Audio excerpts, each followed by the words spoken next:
نبينا محمد وعلى آله وصحبه أجمعين. أما بعد،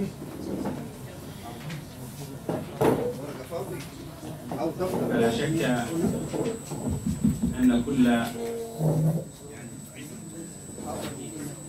أن كل مسلم منذ أن يشهد أن لا إله إلا الله وأن محمدا رسول الله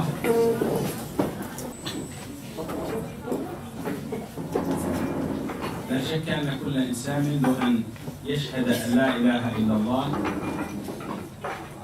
أو يعقل معنى هذه الشهادة أنه يشعر بمسؤوليته بين يدي الله سبحانه وتعالى. أزوان كفاني لنا كريري فيزن كيبي لا إله إلا الله محمد رسول الله لما نفع سبحانه ونتن فلسيان جيك مسؤولية عن نفسه أولا، أجاك تمتين اللوفو جوانجين كيف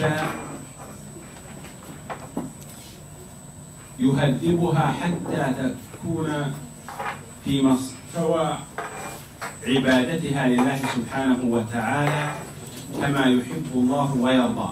أولا فمبلان زانتين زان وفايزا أنوبني الله سبحانه وتعالى أم فمبما فالني الله. كيف ينقذها، أي ينقذ نفسه من عذاب الله سبحانه وتعالى. أولا فمبم سورانتين بسلطتني فمبتديني الله. كيف يؤهلها لأن تكون محلا لتكريم الله سبحانه وتعالى. أولا فمبا أمولان زانتين زان بميجكني الله سبحانه وتعالى. الله سبحانه وتعالى شهد للمؤمنين إن الذين آمنوا وعملوا الصالحات أولئك هم من خير البرية، هم خير الناس. الله سبحانه وتعالى dimsangana wavulumbelona ho an'ny mpino fa hoe ireo zay mino ary manao asa tsara ireo no zavaboary mendrika indrindra. كيف يؤهل نفسه لهذه الخيرية الذي وعده الله بل حكم له الله بها؟ Fomba ahoana no ahatonga anazy hahazo an'izany fahamendrehany zany izay efa lahatra sy lalàna napetraky Allah ho azy.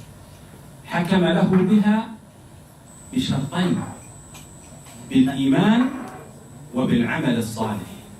Napetrany lahatra ho an'ny zanak'olombelona zany raha ohatra ka tanteraka ny fiapetra anankiroa, voalohany indrindra dia ny imany sy ny asa tsara.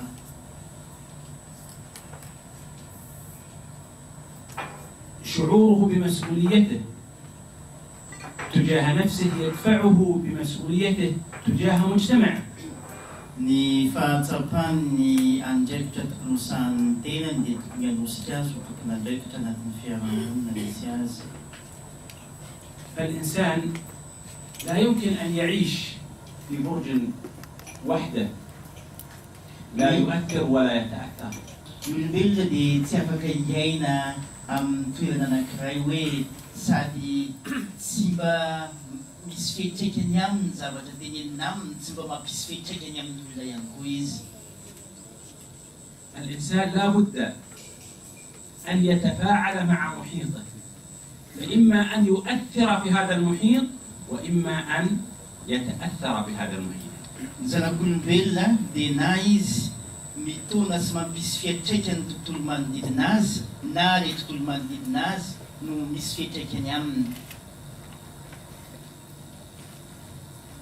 فحماية لنفسه أولا، حماية لنفسه واعتزازا بما عنده من الإيمان بالله ومن العمل الصالح. Ny fahaiza mifeny tenany aloha voalohany indrindra sy ny fahaiza mireare amin'ny tenany sy ny momba izany tenany zany. يبدأ يفكر في نشر ما عنده وتقديمه للناس ودعوة الناس إليه. Aveo izy mierikeritra mahakasika ny hoe fomba ahoana no andresena lahatra sy tomana ireo manodidina azy.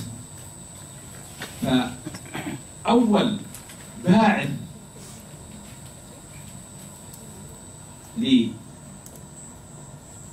لتأثير الإنسان في غيره لدعوة الإنسان لغيره هو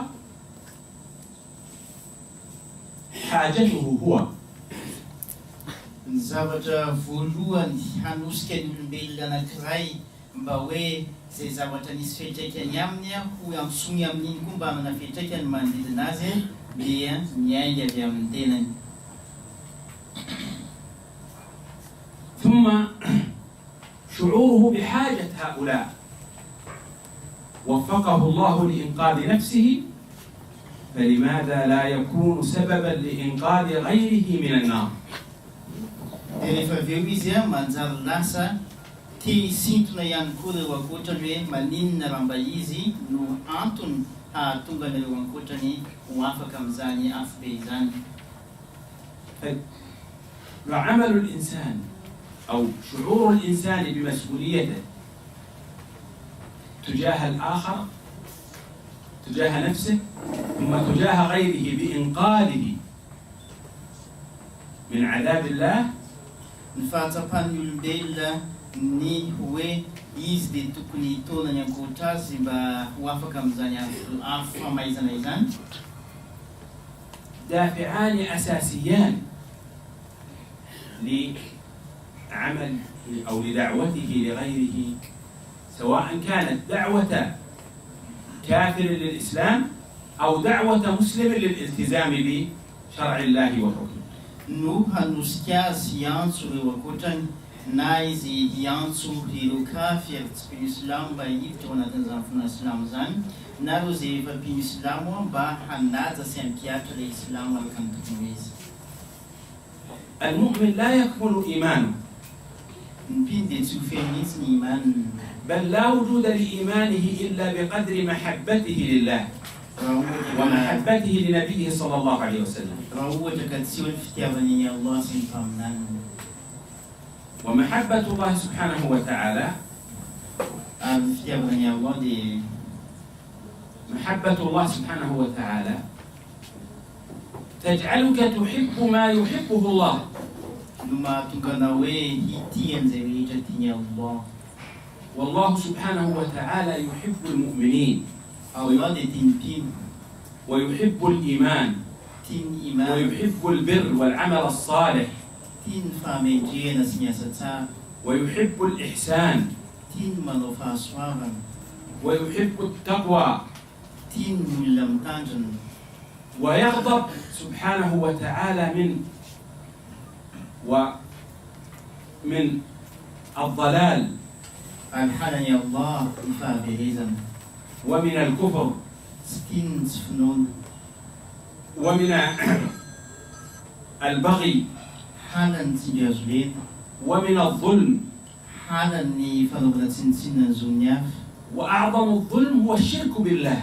Ary ny zo farany ratsy indrindra raha vao hitsakitsaka dia ny fanambarana zavatra amin'ny Allah. فأنت بمحبتك لله Ka ianao raha tiany Allah تريد أن تحقق هذه المحبة لأن المسؤولية تحقيق هذه المحبة في دعوة الناس إلى الإيمان dia tokony ho دعوتهم konfinao إلى ما يحب الله fa misy zany fitiavana zany ka tokony antsonao amin'ny iman ny olona, tokony antsonao amin'ny fitiavana ny Allah ny olona. دعوتهم إلى ترك ما يغضب الله Tokony ho taonao ny olona hamela izay rehetra mahatezitra ny Allah.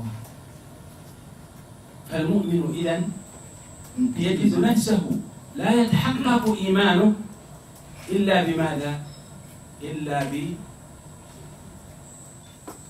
بدعوة غيره لما هو فيه من الخير أو لما يؤمن به من الخير. ny mpino dia hatsapatena fa tsy tanteraka mihitsy ny andraikitrany raha ohatra ka tsy mbola tanteraka ny hoe ny antso ny ankoatranazy eo amin'ny fahamingana izy. دعوة وأمرا بالمعروف ونهيا عن المنكر ونصيحة لله ولرسوله ولكتابه وللمؤمنين. Antony izy ireo mba ankatoany Allah subhanahu wa ta'ala irana amin'ny zavatra mety, ampitandremina mba hanalavitra anao zavatra tsy mety, ary ihany koa hanaraka izay afatra efa napetraka Allah sy ny mpaminaniny. هذه المسؤولية تجعلك تبدأ تعمل. Kan fahatsapanao fa mitokona andraikitra ianao dia tokony hanosika anao hanatanteraka. وتبحث عن الوصول إلى الهدف. Mitady foana ianao mandrakariva hoe ahoana ny hataterahana ny tanjona. عن الوسائل التي توصلك إلى الهدف بأقل كلفة. Mitady ireo fomba rehetra ianao mba hahatongavana amin'ilay tanjona amin'ny moyen farany tsotra indrindra. الهدف هو تبليغ دين الله سبحانه وتعالى للناس. Ny tanjona dia ny fanaparitahana ny finoana ny Allah ho an'ny olona. إظهار دين الله في الناس. Fampisehoana ilay finoana ny Allah mba ho hitan'ny olona. إنقاذ الناس من عذاب الله. Famonjena ny olona mba tsy ho tratra ny fampijaliana avy amin'ny Allah.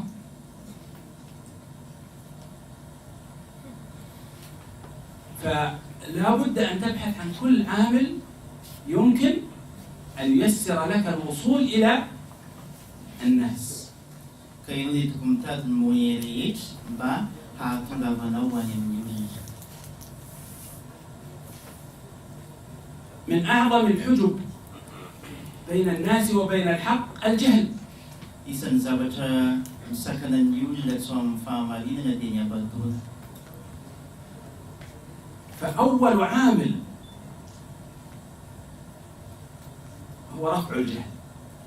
Ka ny asa tsara indrindra tokony atoloka dia ny fanalana ny abadona. رفع الجهل عن قضايا الإيمان الكبرى. يعني هذا الإنسان تقدم إليه ما يجعله ما يعرفه بالله. Izany hoe esorona تقدم إليه ما يعرفه بالله. ny dikan'ny hoe esorona amin'ny abadona dia ny hoe ampahafantarina azy izay rehetra hahatonga azy hahafantatra ny Allah. وتؤكد على رفع الجهل. هذا يؤكد على الأشياء الأساسية والأصلية وليس على الجوانب الإضافية، لأن الجوانب الإضافية والمسائل لا تنتهي. Ampahafantarina azy ny zavatra fototra fa tsy ireo zavatra sampantsampany tsy dia manana ny importance loatra indray no dia resahana aminy. النبي صلى الله عليه وسلم لقي أعرابي في الصحراء. Faminany dia nifanena tamin'ny ambanivohitra ravo anankiray tany anaty désert. فقال له: يا كم إلها تعبد؟ Dia nanontany mpaminany izy hoe firy ny zanahary tomponao? قال: 7. Dia neny 7. 6 في الأرض وواحد في السماء. Anankienina izy ety ambonin'ny tany fa ny anankiray no any an-danitra. النبي صلى الله عليه وسلم لم يسأله عن تفاصيل ال6 هؤلاء، وهذا من يكون، وهذا كيف يكون، وهذا إيش عمله. لا لا لا، قال له مباشرة: إذا أجدبت الأرض، يعني هو راعي يهمه خصب الأرض، إذا أجدبت الأرض وقل الماء واشتدت الريح فإلى من تلجأ؟ Dia nanontany ny mpaminany azy nanao hoe tsy nanontany ny mpaminany azy any tsy piriany ny momban'ilay Andriamanitra fito izay tokoany, fa avy hatrany izy dia nanontany ny mpaminany zavatra takaky ny sainy nanao hoe satria izy tambanivohitra mpamboly zany dia nanontany ny mpaminany anazy ny hoe raha ohatra ka tonga ny haitany maina ny rivotra tsisy ny rano, iza no hitalaonao? قال: ألجأ إلى من في السماء. Ilay any an-danitra no nitsokozy izy.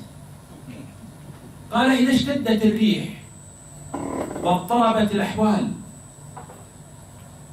وخاف الناس فإلى من تلجأ؟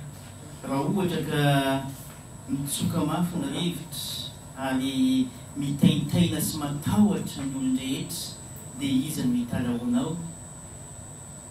قال ألجأ إلى الذي في السماء. Dia niteneniny hoe ilay any an-danitra no hitalaoko.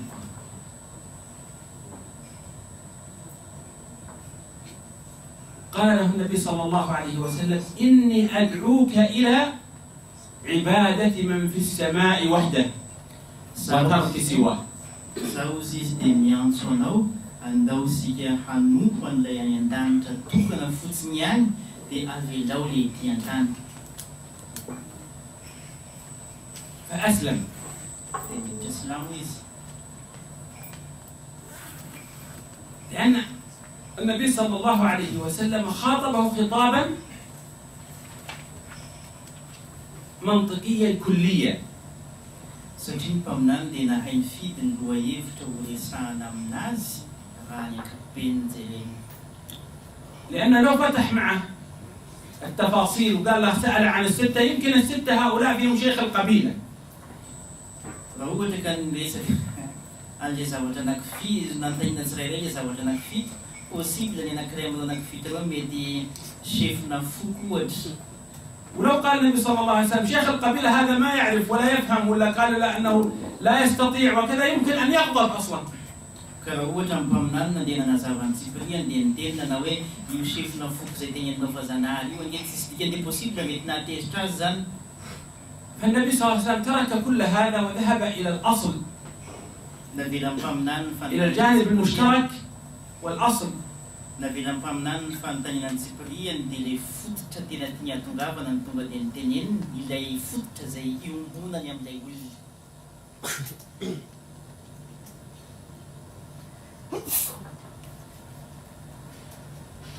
فرفع الجهل عن المدعو ضرورة أولية أو عامل أساسي في إيجاد المشترك الذي يمكن أن تتخاطب معه فيه.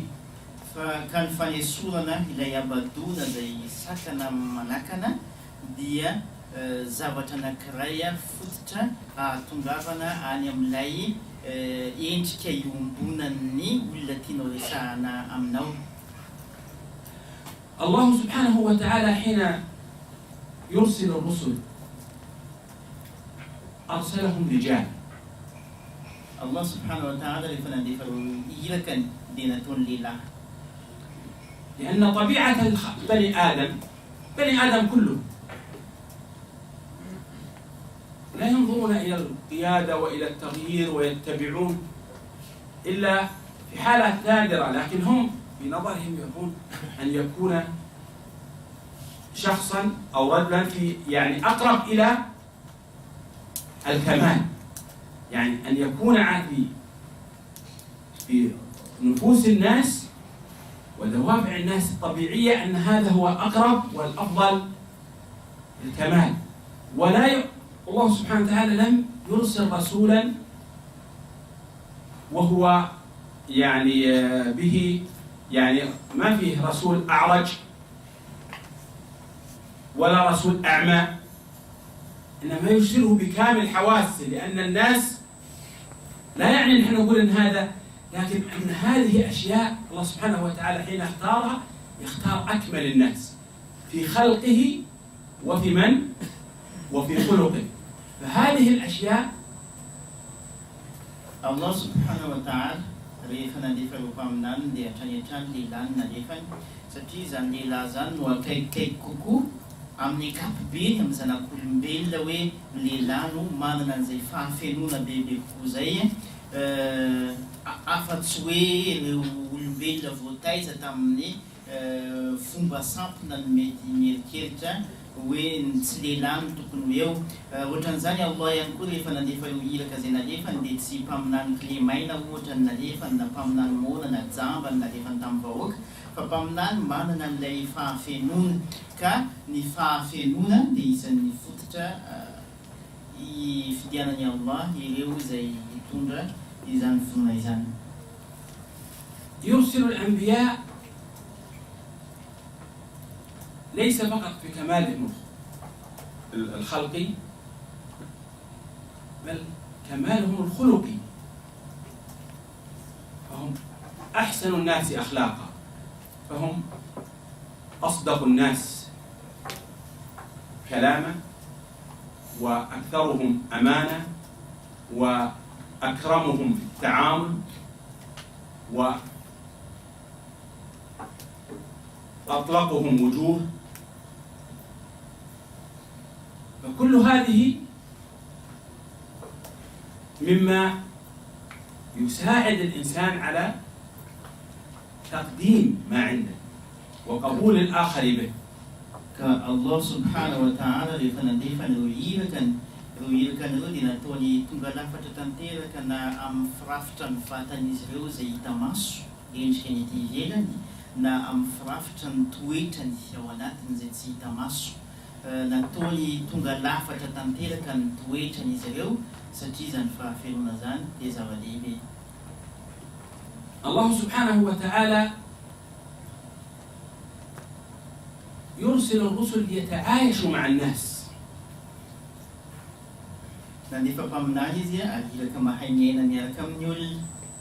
فيتعاملون معهم، يأكلون ويشربون ويتزوجون ومنهم، فهم جزء من مجتمعهم. والله قادر على أن يأتي بالملائكة، بل حتى الكفار طلبوا أن يأتي ملائكة، ولكن الله سبحانه وتعالى رد عليهم ذلك. Allah subhanahu wa ta'ala rehefa nandefa rohiraka dia mazava ho azy hiraka mahay miaina miaraka amin'ny olona, miaraka misotro amin'izy ireo, miaraka mihinana amin'izy ireo, mifanambady amin'ny zanakan'izy ireo, olombelona mitovy amin'izy ireo. Na ohatra aza ireo kofary tamin'izany fotoana izany nanao proposition hoe ary maninona raha ohatra ka anjely mihitsy no alefa fa mandreraka be le resaka olombelona, dia mazava ho azy Allah subhanahu wa ta'ala nitsipaka an'izany sosikevitra avy amin'ny kofary izany. فقال ما لهذا الرسول يأكل الطعام ويمشي في الأسواق.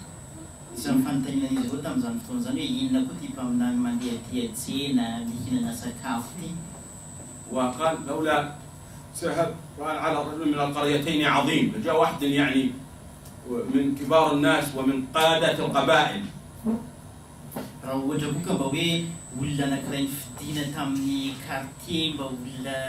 présentable ny fidiana ihany koa mba azonay kena par rapport ny anankiray nalefa io.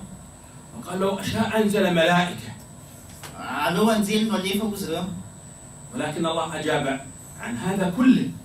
Nefa Allah dia nitsipaka an'izany ny teny hoe بأن هذا لو جعله ملك لاحتجوا قالوا هذا الدين للملائكة ما هو لنا، نحن بشر.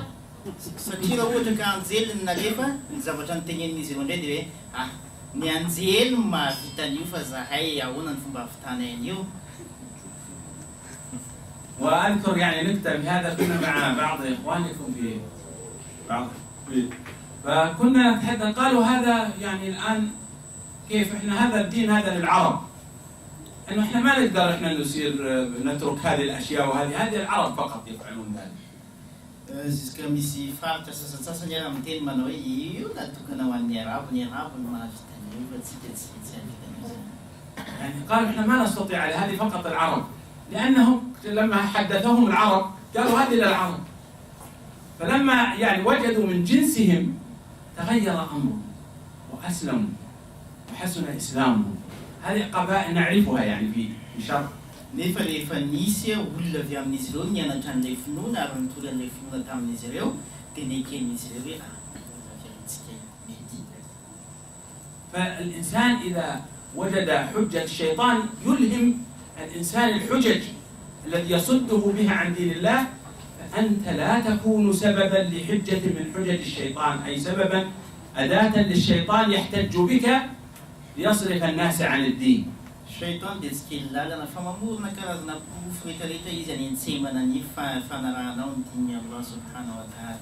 Ka aoka ny torohevitra sy ny nofinofo tenenin'ny shaitan aminao anatin'ny sainao mba tsy ho sakana anakananao amin'ny fanatanterahana maro. ولهذا الله أرشدنا ربنا لا تجعلنا فتنة لمن؟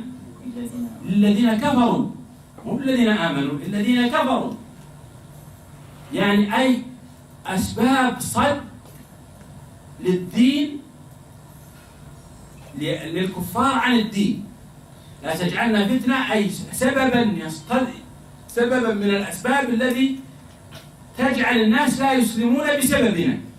zay nahatongan'ireo taloha nanao droit mihitsy izy ireo nangataka tamin'ny Allah nanao hoe ory Allah aoka mba tsy noho ny antony zahay mpino reto sy ny fihetsika ataonay no mahatongan'ireo kafy tsy hiditra silamo. الله سبحانه وتعالى أعطى الأنبياء غاية البيان. Allah subhanahu wa ta'ala dia nanome an'ireo aminany ny fahaiza miresaka sy manazava hevitra. ليوصلوا الرسالة واضحة mba tonga ilay hafatra hazava tanteraka وصريحة mahitsy إلى الناس. ho an'ny olona. ولهذا ينبغي أن يكون الإنسان مبين، لا يتكلف الكلام، لا يتكلف الطرق الموجهة للكلام حتى يبتعد عن، لا، ينبغي أن تكون واضحا صريحا مباشرا. noho izany olombelona tsika rehefa miresaka dia tokony miresaka mahitsy, tsotra, mazava fa tsy miolakolana sy mivadibadika. وأن تكون لطيفا، يعني تختار ألطف العبارات وأيسرها لكنها واضحة وصريحة في الهدف. mahaiza mandangolango rehefa miresaka nefa mahitsy sy mahafono ilay tanjona tiana hatongavana. فهذه عوامل تتعلق بمن؟ بالداعية نفسه. ireny rehetra ireny dia zavatra tokony hananan'ny mpanao damba satria fitaovana ilaina. لكن هناك عوامل تتعلق بالبيئة. Any ihany koa dia misy moyen azo ampiasaina satria zavatra misy eo amin'ilay fiarahamonina. البيئة التي تدعو فيها لا بد أن تعمل على تحسينها. Ny fiarahamonina izay misy anao olona dia ezahanao mba hanitsy anazy ho amin'ny metimety kokoa. أن تشارك في القضايا الأساسية فيها.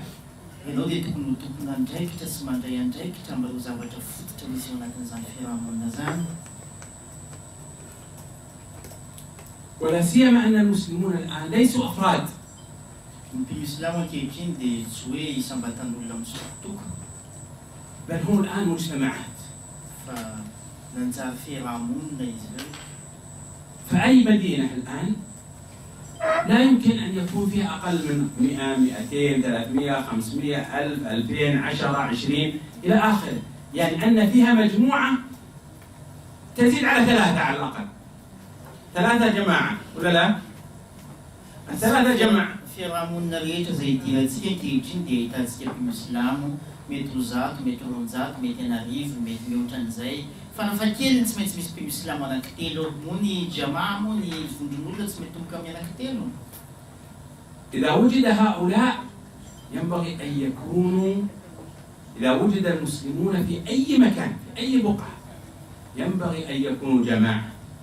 Ka ny mpino silamo n'aiza n'aiza misy azy ireo dia tokony hiaina anatin'ny vondrona. وأن يعملوا جميعا في إطار تحسين هذه البيئة، أي في مشاركتهم للمجتمع باعتبارهم مسلمين، أي باعتبارهم جسم واحد. Tokony izy ireo hitambatra tany an-trano mba hanolotra ny andraikitra tandrify azy anatin'izany fiarahamonina zany satria vondron'olona mpino silamo. هذه المجموعة التي يمكن أن تشارك في الأحداث التي تحصل في البلد. النبي صلى الله عليه وسلم كان في مكة فيما قبل الحصار وما بعد الحصار. في فترة الحصار، حصار النبي صلى الله عليه وسلم في الشعب، هذه فترة وإن كانت فترة طويلة ليست قصيرة إلا أنها قد تكون عزلت المسلمين عن غيرهم. Ny mpaminany sallallahu alaihi wasallam tamin'ny fotoana nisian'ny embargo izay natao tamin'izy ireo satria itsika zavatra milalovan'ny mpaminany zany, izany hoe natokana toerana mihitsy ny mpino silamo ary nahika tanatin'ny fiarahamonina ary natao tsinotsinona mihitsy ny tao anatin'izany fiarahamonina zany natokana sy nahilika nefa لكن كان النبي صلى الله عليه وسلم يشارك أهل مكة.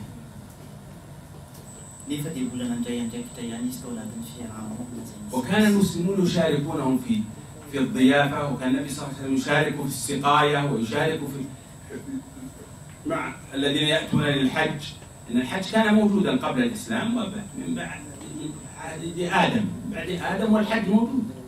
Dia mbola nanao fandraisam-bahiny foana zareo nampisotro rano olona tamin'izany fotoana zany, indrindra rehefa tonga ny fotoanan'ny haly, satria ny haly dia haintsika fa zavatra efa nisy hatry ny fotoanan'ny Adama ary tsy nisy fotoana nitsahatra.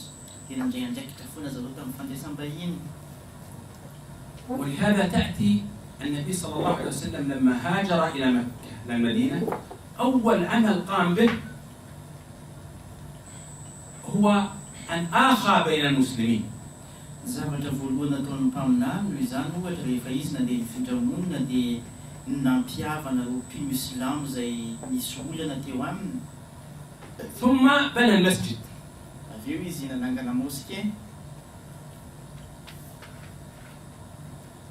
ولما جاء أسلم شابان من البادية قال لهما ليؤذن أحدكما وليؤمكما أقرأكما. Noho izany antony izany na tonga azy indray andro rehefa nisy tambanivohitra tanora anankiroa tonga teo aminy na nambarany maha-mpino Islamo azy ireo sy ny sisa, dia nitenen'ny mpaminany tamin'izy ireo hoe aoka ianareo mba hanao adhany hiantso ny olona ao amin'ny sola, aloka izay mahay mamaky Qur'an indrindra aminareo no mitarika. ولما أسلم قوم من ربيعة أمرهم النبي صلى الله عليه وسلم بأن يجتمعوا على صلاتهم. Rehefa niditra tao anatin'ny fomba Islamo ny foko izay nisy any Rabia, dia nitenen'ny mpaminany fa hoe aoka nareo mitambatra rehefa manatanteraka azy io.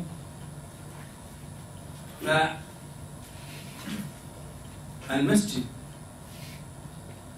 ومكان الصلاة واجتماعهم على الصلاة هذا ضرورة لاستمرارهم على الإسلام ونموهم. Ka ny fananganana ny mosquée sy ny fanambarana an'izy ireo mitambatra ho anankiray izany dia zava-dehibe ny amin'ny hoe hitohy foana ny fisian'izy ireo hatrany hatrany satria izy vondron'olona sy tsy hijanona eo fotsiny. شعورهم بالأخوة بينهم وبالتراحم وبالعلاقة، إنما المؤمنون إخوة. شعورهم هذا يجعلهم يفكرون في التأثير في مجتمعهم ويجعلهم فئة جاذبة. Izany fifamatoran'izy ireo zany dia tonga an'izy ireo hanana fahatsapana fa hoe isika dia manana andraikitra amin'ny tontolo manodidina antsika, tokony hampahafantatsika amin'ny ankoatratsika. لا يهم أن يكون المسجد هذا يعني مشيدا من أو مبنيا من قش، فإن مسجد النبي صلى الله عليه وسلم كان مبنيا من جذوع النخل ومن جليد النخل، يعني من قش. Zava-dehibe amintsika ny endrika ivelan'ny mosquée, fa ny mosquée dia azo atsangana amin'izay fitaovana misy eo, na ravina kakazo io na inona io. Mpaminany dia haintsika fa nanangana mosquée izy tamin'ny alalan'ny hoditra na hazo na daty natambatambatra dia nanamboarana an'izany mosquée zany. لكن يعني خلق المجتمع، إيجاد المجتمع المسلم هذا ضرورة لتأثيره في غيره، وعامل أساسي وليس عامل فقط مساعد، من العوامل الأساسية لاستمرار أو لثبات المسلمين، ثانيا لتطبيقهم دينهم. يعني ما تقدر تطبق صلاة الجماعة 27 ما يمكن تطبقها وأنت وحدك، ما يمكن. أن يحاول المسلمون أن يسكنوا قريبا من هذا المسجد الذي اختاروه.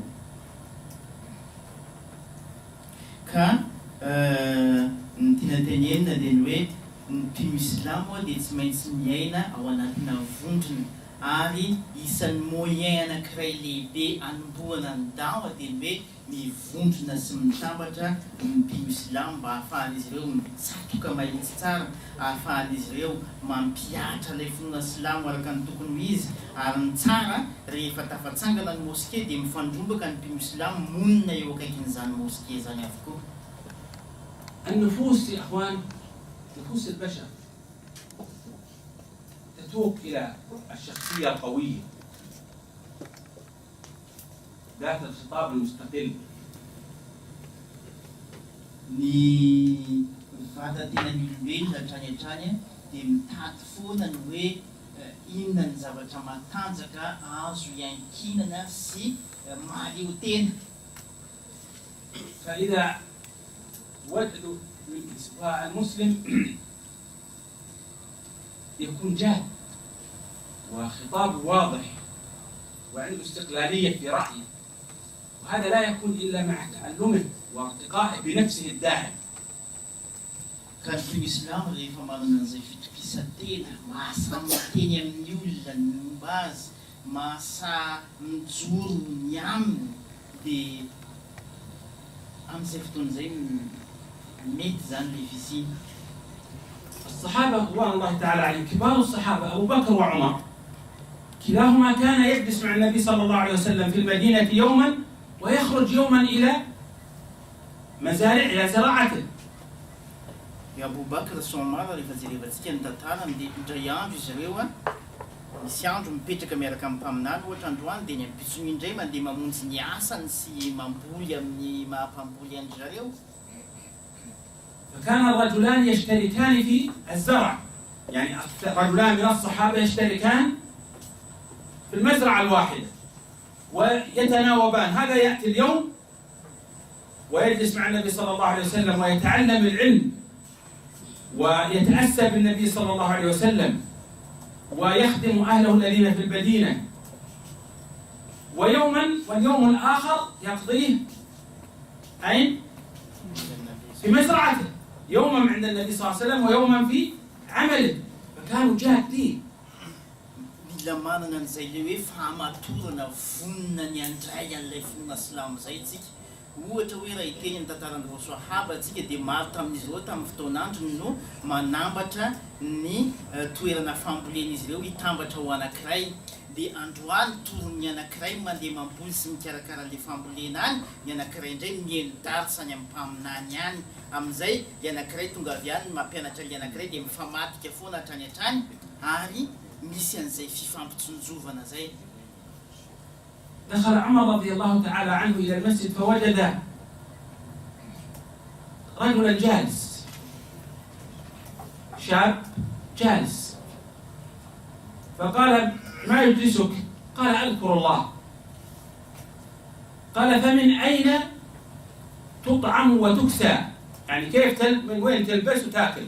Indray andro dia nisy lehilahy anankiray tazana Omar ibn Khattab mipetraka anatin'ny moské izy manao azkar. Dia rehefa nanontaniany Omar izy fa inona ny ataonao ato anatin'ny moské ato, dia niteneny hoe zaho izy mipetraka mahatsiaro ny Allah subhanahu wa ta'ala. Dia nanontaniany Omar anazy nanao hoe ary ny vady aman-janaka anao avy aiza ny sakafo sy ny lamba tafiny? فقال: من أين تأكل؟ avy aiza ny sakafo hoaninao? قال: أخي يطعمني أخي ويكسوني. Teneny misy rahalahako izy mampitafy sy mampisakafo anahy. قال: هو خير منك. Teneny izany rahalahanao zany ny tena mendrika. هو خير منك، لأنه الإسلام لا يريد من الإنسان أن يجلس ويتكفف الناس، إنما يريده أن يعمل ويعطي. اليد العليا خير من اليد السفلى. Tsika mpino Islamo dia isan'ny toetratsika ny hoe tsy mety amintsika zany manatsotra tanana sy mangataka amin'ny olona zany, fa itsika ilay miasa dia manome ny olona rehefa avy eo, satria ny tanana eo ambony dia tsara mihoatra ny tanana ambany. والمسلم القوي خير من المسلم الضعيف. Mpino Islamo matanjaka dia mendrika noho ny mpino Islamo marefirefo. فلهذا نحن بحاجة إلى أن نبني مجتمع ka isika dia tsy maintsy manangana fiarahamonina. عموده المسجد Ny pilian'izany fiarahamonina izay atsangantsika zany dia ny masjid. وسياجه هو العمل والجد. Ary ireo fanaka izay andrakofana azy dia mazava ho azy ny fahaizana miasa sy ny fahamatorana. وقلبه وجسمه هو الالتزام بالدين، أداء شعائر الدين من الصلاة ومن تعلم القرآن وكتاب الله وسنة رسوله وأداء الصلوات في أوقاتها وأداء الزكاة والصوم وأداء ما استطاع الحج، أي أن الناس تعظم شعائر الله. Ary ny fosy vatana izay mamorona an'izany fiarahamonina zany dia ny fitiavana an'ilay finoana sy ny fanatanterahana an'ireo fanompoana, ny sola araka ny tokony ho izy, ny zaka araka ny tokony ho izy, ny hajy amin'ny fofeny fitiavana tanteraka sy ny fanatanterahana azy araka ny plasiny. المسجد لا يكفي وحده، المسجد يحتاج إلى مدرسة تكون بجانبه تعلم الناس. Dia tsy ampy fa tsy maintsy misy ny école ihany koa izay mampianatra ny olona.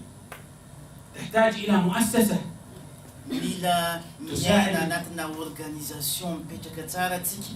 تنظم حاجات الناس. Mba handrindra ny filan'ny olona tsirairay avy. بهذا نكون شامة بين الناس، نأخذ يعني هذه الأشياء تجعل المسلمين ممن تتوق إليهم النفوس، تنظر إليهم بتقدير. Amin'izay fotoana izay tsika mpino Islam dia anana ny endrika amin'ny endrika antsika, ny olona hijery antsika amin'ny fomba mihatsy sy hanome voninahitra antsika. نسأل الله سبحانه وتعالى أن يجعلنا وإياكم من الموفقين وأن يستعملنا وإياكم في طاعته، إنه جواد كريم. وصلى الله وسلم على نبينا محمد. لو كان أحد عنده وجهة نظر أو تفكير في أشياء يمكن Allah subhanahu wa ta'ala aniany miantsika ny fahafahana tondravantsika amin'izany rehetrarehetra izay miaintsika zany. Raha ohatra ka misy fanazavana na fanontaniana dia miandro.